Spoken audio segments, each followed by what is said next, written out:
What is going on, everybody? Welcome back to the channel. Aftersound here, bringing you Splinterlands content every single day. We also stream right here on this channel every Tuesday, Thursday, and Sunday morning, so come by and say hello. All right, guys, I want to talk about the cost-benefit analysis for renting cards right now. Let's say you're a new player coming into the game, and if you are, welcome to the game. I want to give a shout out to Peak Monsters here. They've been around as a third party for the game for a very long time, and they have this cool feature where you go in and it's just it's called My Decks. So at the top of it, or not the top, but like you can go and search all different types of collections that people put together. Of course, Peak Monsters puts their own decks here, and you could look at an entire edition, something like Chaos Legion, which would be like Chaos Legion Core, at max level, and it'll aggregate the price to rent that out. Now, this might not include all the cards, but I just want to take a look at this and, think to myself, all right, $2.08, right? So our 2,800 DEC at PEG, that's roughly $2.81.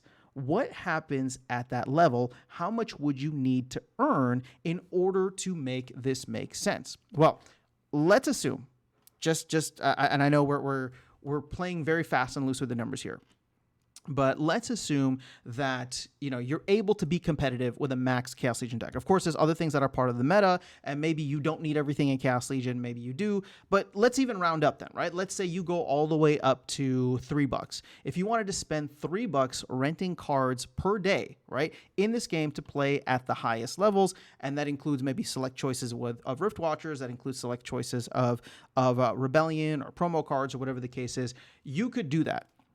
Well, you think about how much the top players are earning right now in terms of their SPS, and we've seen top players earning about, 12 or so-ish SPS, right, per game. Let's even round that down. Again, I'm just trying to make the numbers super easy. You got 10 cents, right? Let's say, sorry, not 10 cents, but let's say 10 SPS, right? Let's say you're mid-tier or, in high diamond or something. You're earning 10 SPS per game. And let's say SPS, well, let's not say it actually is at 3 cents. Well, all of a sudden now you are earning 30 cents per win in these games. At which point, right, you have 24 energy that's given to you per day, and the team is shooting for a roughly 50-ish percent win rate. That would get you, right, 10 cents times 12 games that you would win, roughly $3.60. Right?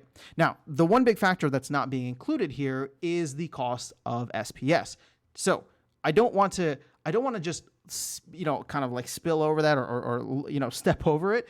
There are ways in which you can rent SPS. It's relatively cheap right now through the game. I'm not factoring those costs in because if you're just focused on that, to me, you're just coming in at, that should be part of maybe your investment strategy, right?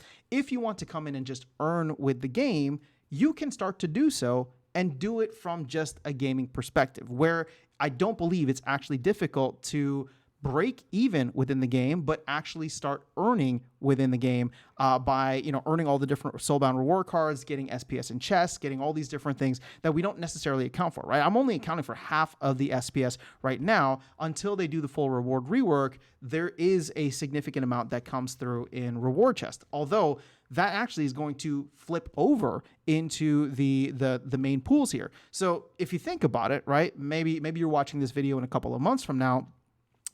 We just talked about the fact that it costs you at this point in time maybe $3 a day to earn, but you could, if you were playing at the higher levels, earn $6 a day, or sorry, actually be like $7.20 per day, right? Instead of $3.60, because we would essentially be doubling that SPS, and that is with SPS at 3 cents. So this is what I'm trying to get at here. There's an interesting arbitrage available. And once again, I just want to clarify, I'm not meaning to just completely dismiss the cost of SPS and how much SPS you would need to have. But the SPS rental, like the APR, is not very high right now for people who are renting out their SPS. And again, it's not a perfect market, and I do believe there are better options on things like XBot.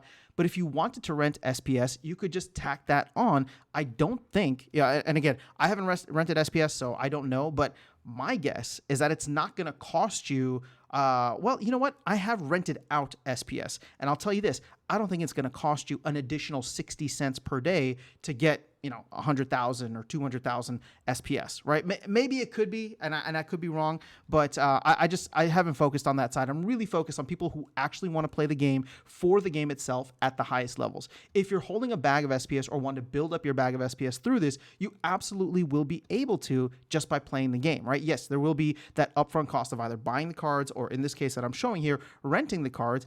But for $3 a day, I mean, you come in, you try the game for a week, that's $20. If you don't like the game, then, I mean, no harm, no foul. You step away, right? And that's that. But there is an opportunity here. There is arbitrage, and it is making me think about renting cards at the higher levels and seeing how high I could go. And again, this is in modern format. So if you're a newer player, you'd want to be playing in modern format only, as wild format has a lot of automated accounts playing in it, and there are, it's the reward pool is just drained much more quickly.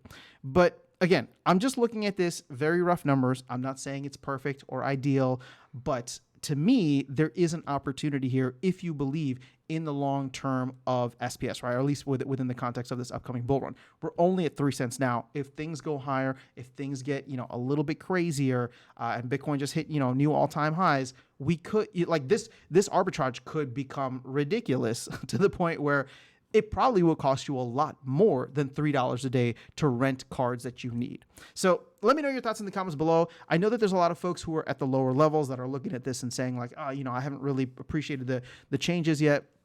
And are feeling a little disenfranchised.